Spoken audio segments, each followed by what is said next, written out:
Greetings, everyone, and welcome to the 2017 Future of Wealth Awards Luncheon. I hope you're enjoying your food. We are pleased to have each and every one of you here with us, and we're also very pleased to celebrate our honorees who have been dedicated to expanding diversity and inclusion for all people in the tech sector through investment, education, and advocacy. We are pleased to be joined today by our esteemed honorees, whom I will name. Congresswoman Bernice Johnson, Dr. William Darity Jr., Dr. Darrick Hamilton, and Mr. Ben Jealous on behalf of Frida Kapor Klein and Mitch Kapor. Please join me in giving them a round of applause.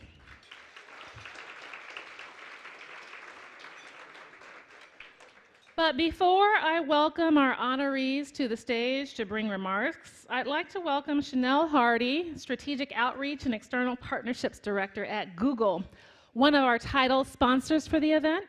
And I also want to say that Chanel has been a very long time advocate when it comes to diversity and inclusion.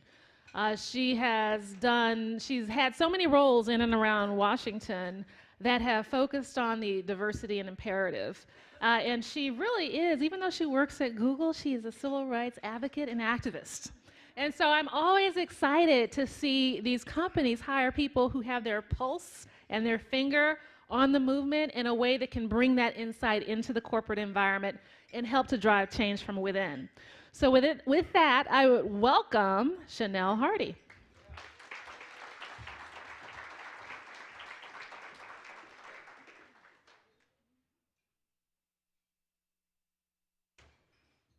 For those of you who were here last night, I have my phone again. Hello, everyone. Last week, I dug deep and I went to an after-work event. So for me, there's a very high bar to go to these events and find them valuable. It's like exhaustion, cocktails. But this one was definitely worth it for a few reasons. First, Oprah was there. Second, it was at the National Museum of African American History and Culture. And third, it was a screening of the new HBO film that I hope most of you have seen about the story behind the publication of The Immortal Life of Henrietta Lacks. If you have not seen it, you should, but as I've listened to the conversation last night and today, I was really struck by the relevance of her story to this conversation. If we were being nerdy, we might subtitle the story A Tale of Data. And why do I say this? The benefits of the use of Henrietta's cells and the data we gathered from them are indisputable. The HeLa cells have been instrumental in everything from AIDS treatment, in vitro fertilization, cancer treatments, and the cure for polio, among others. Had her cells not been extracted, tested, and used, our world could look very different. But what is also indisputable is that this was an example of precisely the type of data gathering that leads to the suspicion and mistrust that many of us in marginalized communities have about sharing data and about the solutions that are created by that data. She was not informed that her cells had been extracted and used. Neither she nor her family ever received any financial compensation despite the billions that were made with those cells. In many ways, the story of the HeLa cells is a story of technology happening to us. And that's why I think this conference has been so compelling and so important. This conference is about how people of color and our allies make sure that technology is not just something that happens to us. The next iteration of tech is going to happen. Innovation will always happen and cannot and really should not be stopped. Who wants to go back to the days before cars or vaccines or the internet, except sometimes me when I'm really behind on my email? So since there's really not a lot of value in a conversation about preventing innovation, it is so critical that we have these conversations about making sure that innovation happens with us, with experts like those we've been hearing from on these panels and like those of you in this room and on the other side of the live stream at the table. And it is critical that it happens by us. So we've all heard of Uber, but who's heard of Moovin? M-O-O-V-N. All right, Melissa, all right, and a few others. You've heard of Airbnb, but have you heard of Inclusive? And we've all heard of Shonda Rhimes, but have you also heard of Issa Rae, who demonstrated her audience online. At Google, we are committed to providing platforms for our users to make technology work for them. Whether it's the ability to ensure that mapping technology helps your customer find your small business, or helps connect a brown child in a small rural classroom with the best of her culture as displayed in the world's museums, or allows you to speak your truth to a community that you didn't know was desperate to hear your voice. That's why we are investing in work like the work of the Center for Global Policy Solutions, to ensure that as these technological shifts happen, people of color are our partners and our leaders. So again, thank you to all of you today for your collective brilliance. And on behalf of Google, please allow me to express what a joy and a privilege it is to be here to recognize our outstanding awardees today. Dr. Darity, Dr. Hamilton, my former civil rights colleague, Ben Jealous, and the Honorable Bernice Johnson, congratulations. Thank you for your consistent commitment not only to demanding equity and justice, but to providing the data, the strategy, and the leadership needed to drive equity and justice. Unlike Henrietta Lacks, neither you nor your work is invisible, but in no way have you received nearly the level of recognition that your contribution to our shared journey toward a more perfect union deserves. So we are grateful for the opportunity to honor you today. Thank you.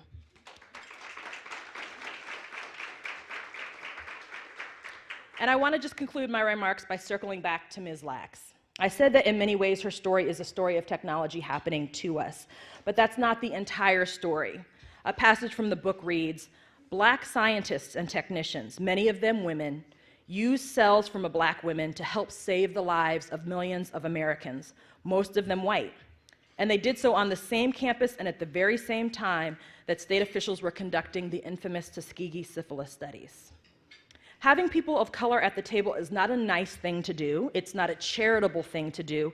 It is a necessary thing to do in order to be successful in business and quite literally to save lives. Thank you.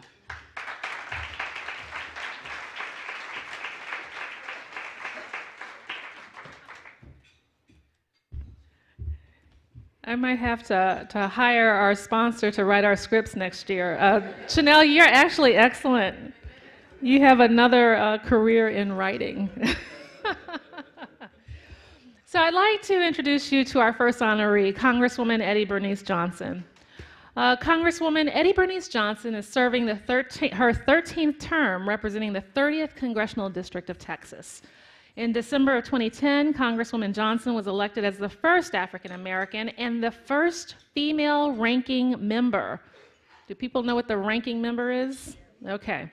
Of the House Committee on Science, Space, and Technology.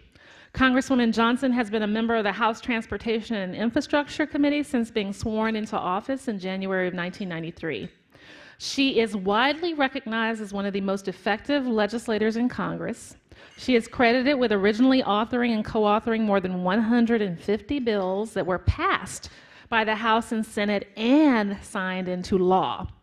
Now, we didn't necessarily invite Congresswoman Johnson to get this award just because of the things I read. We invited her because she has decided to take her expertise and her experience on science and technology and bridge the gap between the Beltway in her district and places around the country. She has been a stone cold advocate for STEM education. She has been involved in promoting pipeline opportunities. She has been involved in starting up programs for young people around the country. And for that, we just wanted to recognize her stellar leadership, not only in the Congress, but in communities across the country. She is dedicated to diversity and inclusion and making sure that we have a pipeline to opportunity for youth of color in the future. But unfortunately, on Capitol Hill right now, they are actually voting. So she is not going to be able to make it. Instead, we have her dedicated staffer, Andra Jackson, who will give a few words. No? Just wave then. And who will accept her award on her behalf. Actually, come on up and get the award. And I'll find it.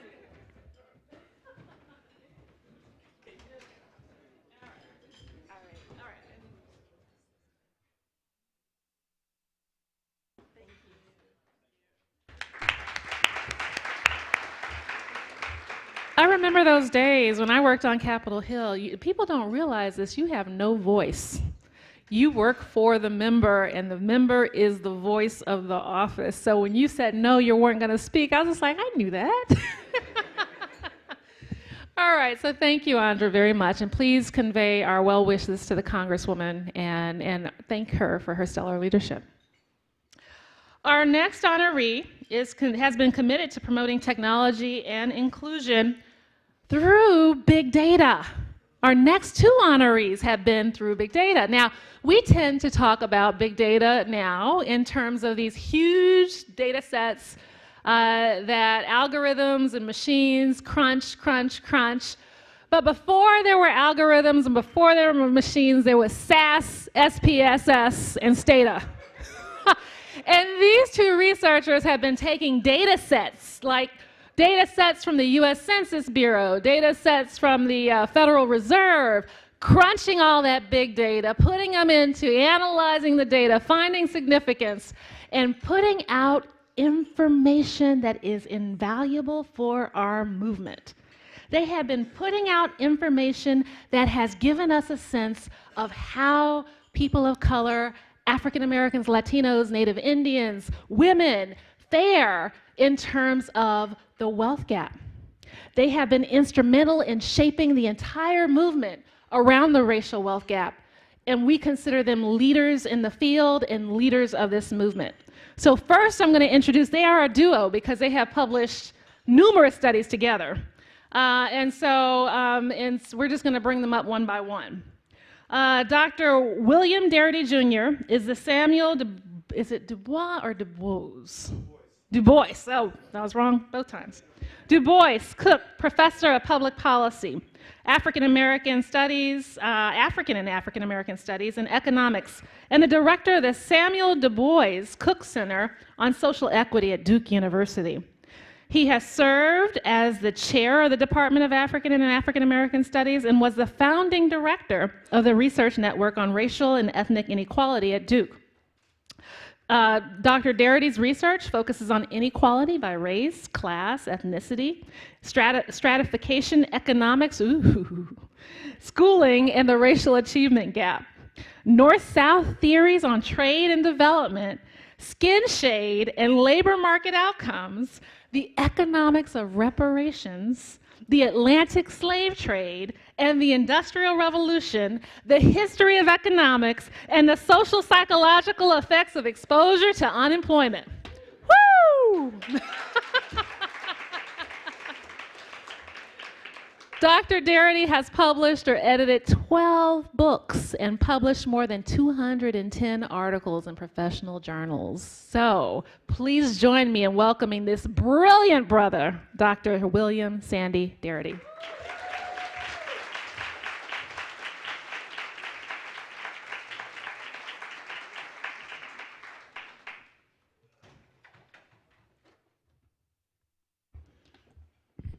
So this is very cool. I mean, this is like the Emmys for a researcher.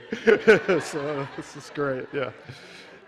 So, of course, I'm deeply honored. But I have to say that the things that I've accomplished personally have not been things that I could have done individually.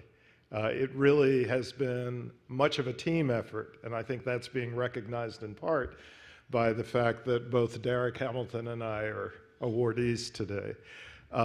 It's a team effort, and I'd like to broadly define what constitutes that theme.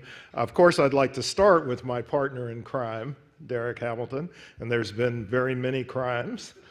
But Darrick and I have been bound on a journey to try to redress what we think is a fundamental flaw in the way in which people think about racial inequality in the United States.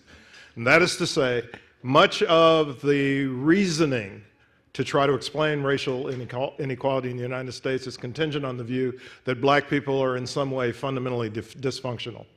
And Darrick and I have invested a substantial amount of our research effort and energy in trying to make it clear that the evidence doesn't support that narrative, that there is a narrative that's much more accurate about the structural nature of this society and the systemic ways in which it has restricted, constrained, and in some cases destroyed the lives of black people.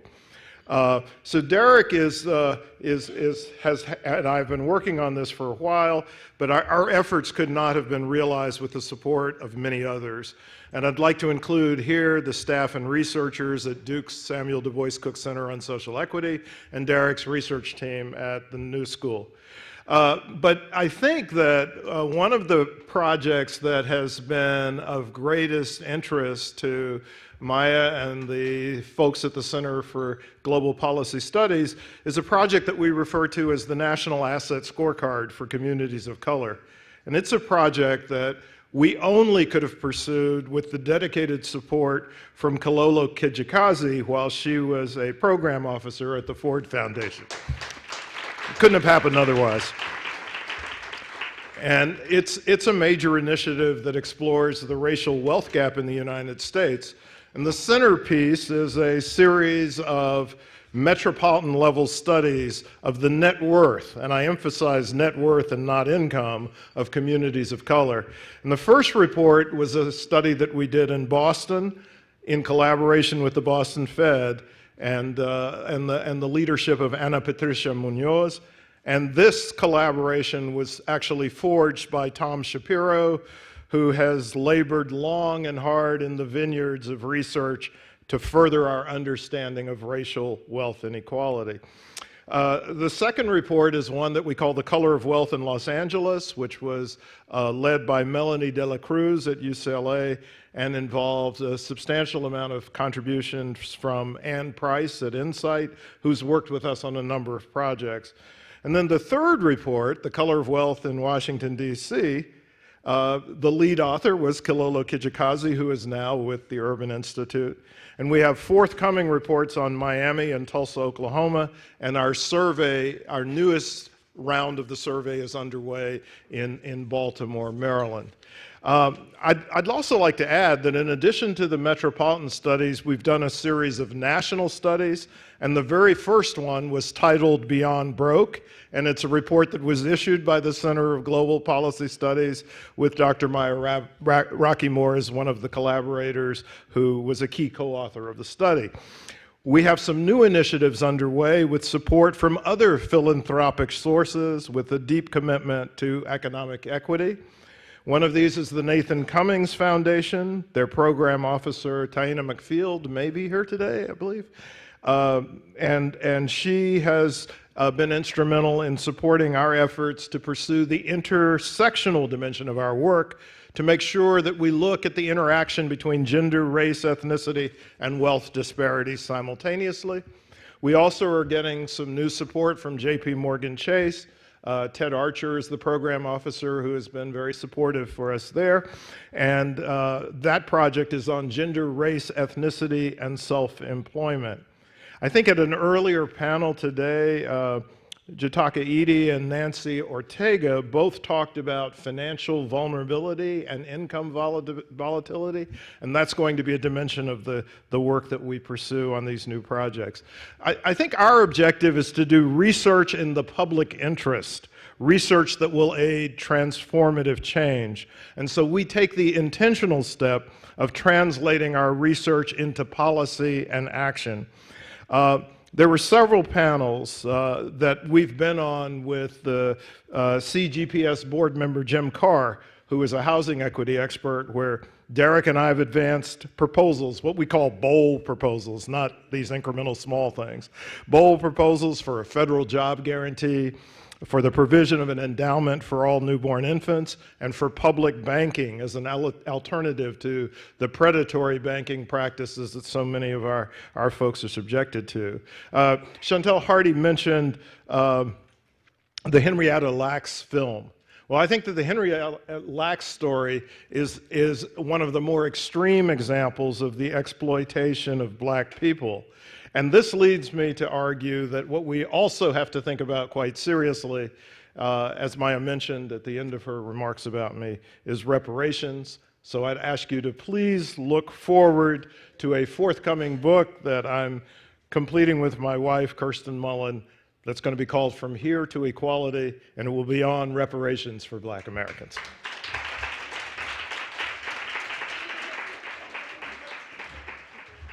Thank you so much.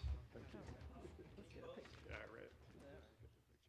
Let me put this down. Yeah. Thank you. All right. Thank you very much. I look forward to reading that book. I went to Prairie View undergrad, where I had the pleasure of studying under the father of Black reparations. And so the whole issue of what America owes to African Americans specifically has been one that has been embedded in the DNA of my professional and educational career. So, with that, I also would like to say that we will welcome his co-partner in crime. And he said there have been a lot of crimes, but let me tell you, they are not crimes. They are gifts to humanity. And so we thank Dr. Darrick Hamilton, and we welcome him. Dr. Darrick Hamilton is director of the doctoral program in public and urban policy and has a joint appointment as associate professor of economics and urban policy at the Milano School of International Affairs, Management, and Urban Policy, and at the Department of Economics and the New School for Social Research at the New School in New York. He is a faculty research fellow at the Swartz Center for Economic Policy Analysis at the New School, the president-elect of the, actually, you are the president, aren't you? Former now. Okay, now the former. So this is an old bio, unfortunately, but it has been the president of the National Economic Association, which is the association of all of the Black economists in the United States and abroad, I think. On the board of overseers for the General Social Survey, senior research associate at the Samuel DuBois Cook Center on Social Equity at Duke University, co-principal investigator of the National Asset Scorecards and Communities of Color, and the co-principal investigator of the National Asset Scorecard and Communities of Color project. Darrick, how many books do you have? What? How many studies? He can't even count his studies. But let me just tell you this. He too is a stratification economist. You all are going to have to explain to me what that means. Whose work investigates the causes, consequences, and remedies of racial and ethnic inequality and economic and health outcomes. Oh, which includes an examination of the intersection of identity, racism, colorism, and socioeconomic outcomes. So does that make me a stratification political scientist? Yes. Okay. Dr. Hamilton has also published many numerous articles in media outlets such as the American Prospect, the New York Times, and the Washington Post. Please join me in welcoming to the stage Dr. Darrick Hamilton.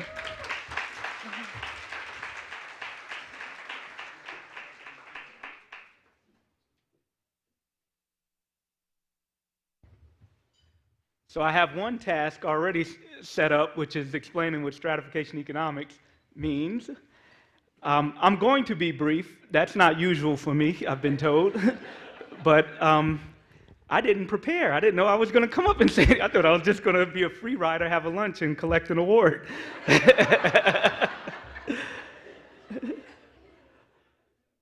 So let me echo a lot of the points that Sandy made and just mention that this is a collective effort, that I'm fortunate to be representative of that collective effort up here collecting the award, but from the start, when Kilolo was organizing these meetings, way back at, I also might get emotional, so it's hard for me, but I'm going to get it out. I could talk about racism till I'm blue in the face and not smile and not, but when it gets personal, it gets a little hard for me, and it is personal. So going back to that first meeting in Santa Barbara, there's a lot of people in the room that were at that meeting. Tom was there, Kilolo was there, but the big vision around this was, you know, we had this question about racial wealth inequality, and thankful for Tom and Melvin Oliver for putting it on the map with their book, Black Wealth, White Wealth.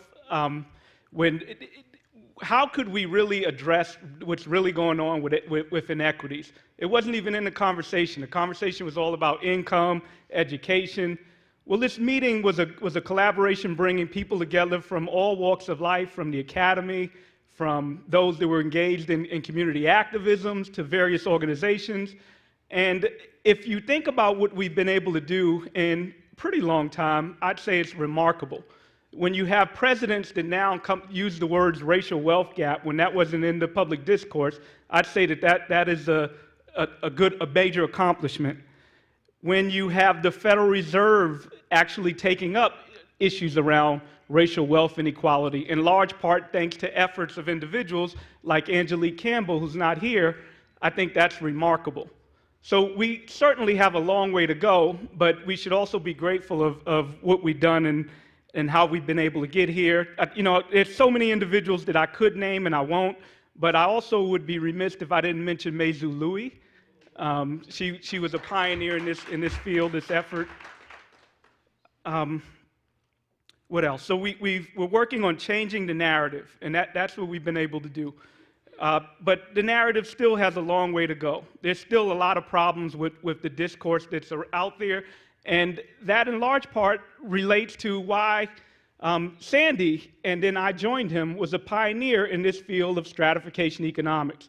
We were dissatisfied with what perhaps the most prominent discipline in social sciences, at least from a media standpoint, economics, have been arguing as the explanations for persistent gender, race, immigrant, group inequality. The arguments focus on individual optimization, individual agency. If individuals would simply work hard, play by the rules, study hard, that the opportunities are there for them to achieve, and any remaining group-based inequality is the result of some collective dysfunction on the part of the group that's underperforming. That didn't fit with the empirical evidence. Also, it's the wrong narrative. So we argued that, ironically, the economic discipline that treats economic discrimination as something that's just a bigoted artifact from bigoted agents is problematic, but rather discrimination is intentional and structural. There's a functional role to preserve in social hierarchy. We can borrow from critical race theorists and understand that property rights and whiteness are real. Property rights and maleness are real. So we have been trying to forge ahead and make impact on our discipline so that we can think about these things differently. And also, I would argue that we need to learn from people like the Reverend William Barber when he says that economic justice is a moral imperative. It's important for all academics to keep that in mind. This notion that we're simply positivists and value neutral, well, one, it's a misnomer. How can you claim to study distribution, production, and not recognize that you have some norms when you go into that work? And the second thing is you should have norms. Research shouldn't be value neutral. We should be always in search of the truth, but we have an obligation to forge ahead an infrastructure that allows people to be self-determining in their goals with the resources to achieve them. So I'm happy to be a part of this movement that's working in that direction, and we need to be bold. A lot of the policies that Sandy put forth on the table, let's not shy away from them because we have truth on our side. So let's forge ahead with bold policies so that we really can have a society where people can reap the fruits of their labor, where they really can work and achieve the goals that they want to achieve without ignoring the historical structural impediments that have existed. And then I'm going to close on recognizing and being grateful and thankful to my partner. And you don't know what a tremendous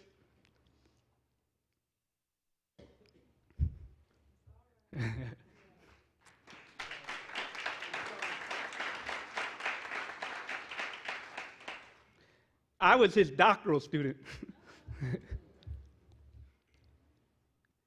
And oftentimes, because we have such unfairness in society, it leads individuals to question their faith. But things that empower faith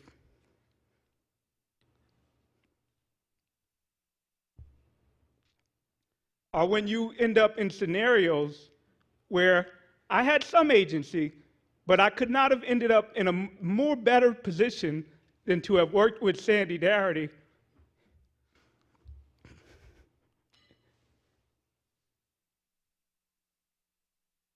And I know that wasn't me. That was a higher being that put me in that position. So for that, I'm grateful to him, and I'm grateful to that higher being. I'll stop. Thank you.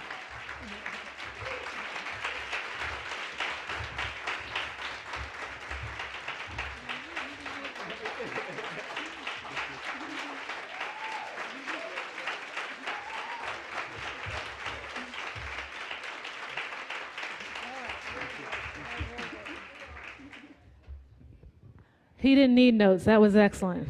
Thank you so much. And congratulations again, Darrick and Sandy.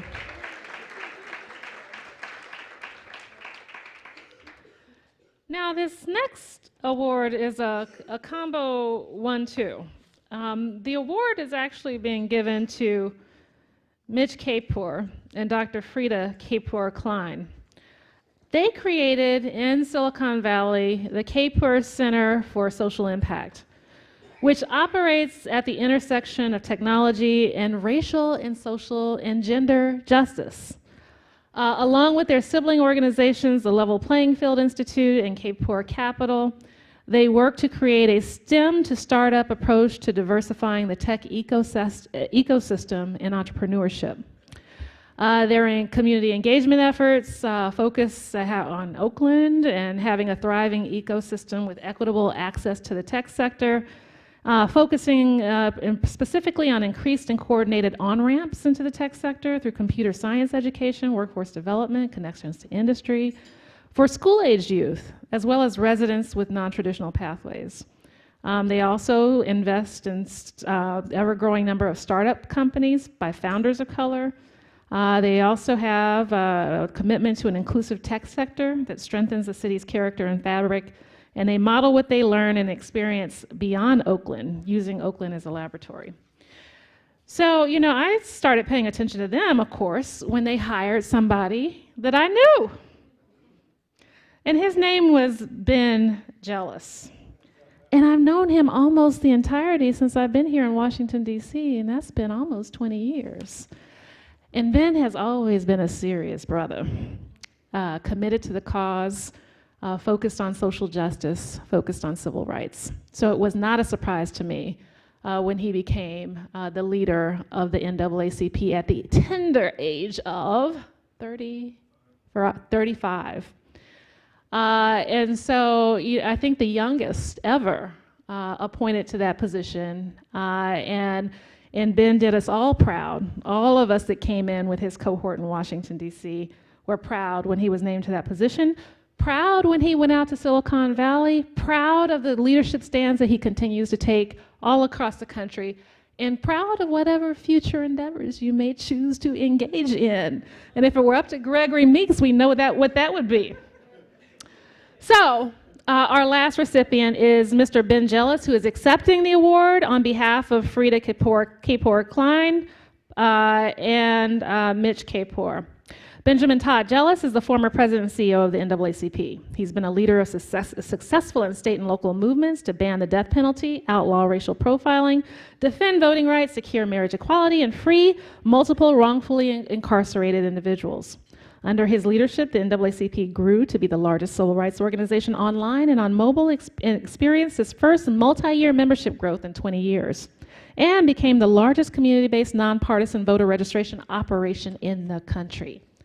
A Rhodes Scholar, can I say that again? A Rhodes Scholar, so not only is he an activist, he is an athlete, and he is a brilliant intellect. He has been named to the 40 under 40 list of both Forbes and Time magazines. Jealous serves as an advisor for multiple tech startups that work to close gaps, particularly in the areas of financial inclusion, justice tech, and low-wage work. Please join me in welcoming Mr. Benjamin Todd Jealous to the stage.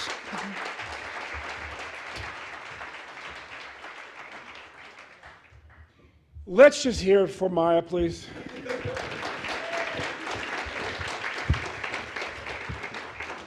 Maya is a force, and she's also married to my good friend, Congressman Cummings. And when I look at them, I recall what a mentor of mine, Norm Hill, said years ago. He was a protege of Bayard Rustin and A. Philip Randolph. And he had been married for 50 years. And I said, "What's the secret, Norm?" He said, "Well, you find a woman who's as much of a warrior as you, and you marry her." And I believe that's what Congressman Cummings did. And they're quite a pair in this town. It's an honor to accept on behalf of Mitch and Frida. What we do at Kapor Capital is we invest in seed stage technology companies that close gaps. While technology, somebody may argue, is neutral, we don't believe companies are. Either companies grow in a way that close the gaps of opportunity and outcomes in our society, or they grow in a way that expands them. 60% of our 130 startups were founded by, I have a founder who is Black, Latino, or female. We're about 10x our peers. We're impatient. We want to see that number higher because our investment table, with the exception of Mitch, is all Black, Latino, or female. But what does that look like? Well, the first thing you have to understand is that entrepreneurs are people who scratch their own itch. Something happens in their lives on a day, and they decide, I have to fix that. So it looks like Frederick Hudson and Damian Drake, the founders of Pigeonly, who were in prison together. Damian's a graduate of Morgan State University. Frederick's a serial entrepreneur. Frederick's last business before he founded Pigeonly involved buying a UPS store to facilitate the distribution of large quantities of marijuana. And as he said at Y Combinator, I sold lots and lots of pot. Every day he was in prison, Frederick wrote a different business plan. That was his discipline. That was his way of surviving. He was there for over 4 years in the federal prison system. It's more than 1,000 business plans. The one that stuck with him, though, was his plan to disrupt the racket that is calling home from prison. Pigeonly now serves more than 30% of federal inmates. It's cut the cost of calling home from prison by more than 80%. What that looks like is Ana Roca Castro. We say, 60% of the companies we invest in have a Black, Latino, or female founder. Well, she is all of the above. She's Dominican. She was studying pre-algebra in the Dominican Republic. She showed up in the US, they put her into third grade math because of a language barrier. Her company, Genius Plaza, has been growing the last 3 years at 500 to 800% per year. They started off providing digital learning aids for English language learners. They're so effective, they now use them for native-born students who are at risk. They're expanding into they're expanding into Central and South America, and soon will be expanding into Africa and Asia. It looks like Jess Garner, a Baltimore teacher who was frustrated that in our public schools they did not have books for her students or even enough paper to make Xeroxes with, and has created a company that I joke is literally the biggest tech upgrade in school budget management, managing school budgets to drive student performance since the Gutenberg press. Because until that point, school she comes into typically has been managing their budget on paper with little slips. There's a 0% across America's 16,000 school districts, a 0% correlation between what's a school budget and what they spend money on. We cannot actually drive the outcomes we want if we have zero accountability.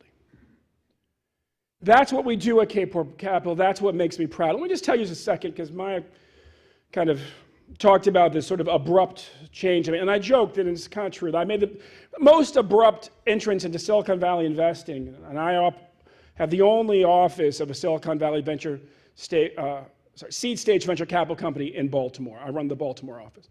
We're in Baltimore and Oakland, because those are cities that have the sort of problems that we're trying to fix.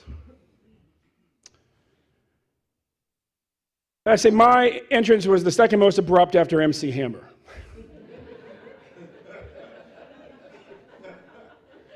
And you know, there are many wonderful things about being of color in our society, and one of those is every now and then something happens that just reminds you that there is a God, right? And maybe that God has a sense of humor.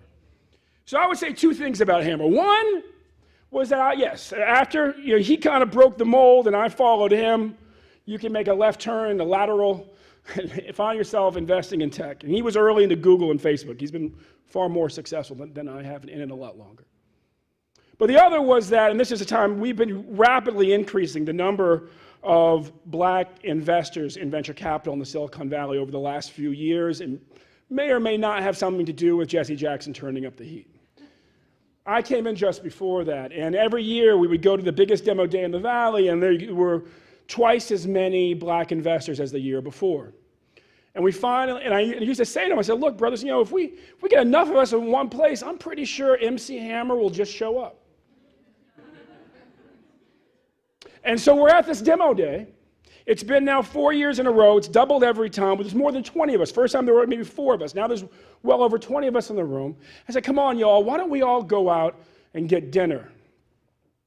So, well, where should we go? I said, I got an idea. I used to do some surfing on the West Coast. If you can't find a good restaurant, always just go to a strip mall and find the Thai restaurant. So we go to a Thai restaurant, a random strip mall.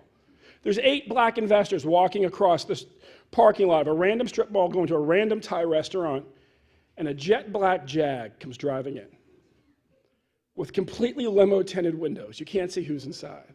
And then you hear the window go down, shoo, and out pops MC Hammer.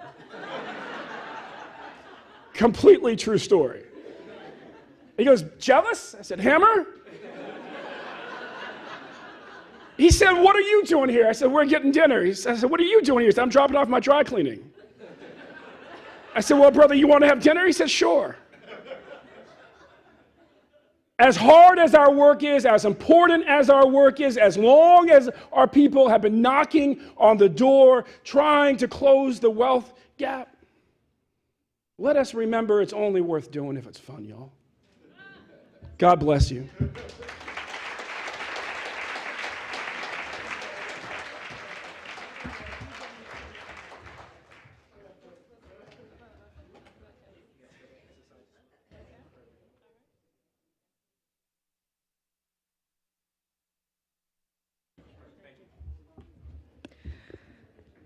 So please, let's give our finalists a round of applause for their work in expanding access to diversity and inclusion in technology.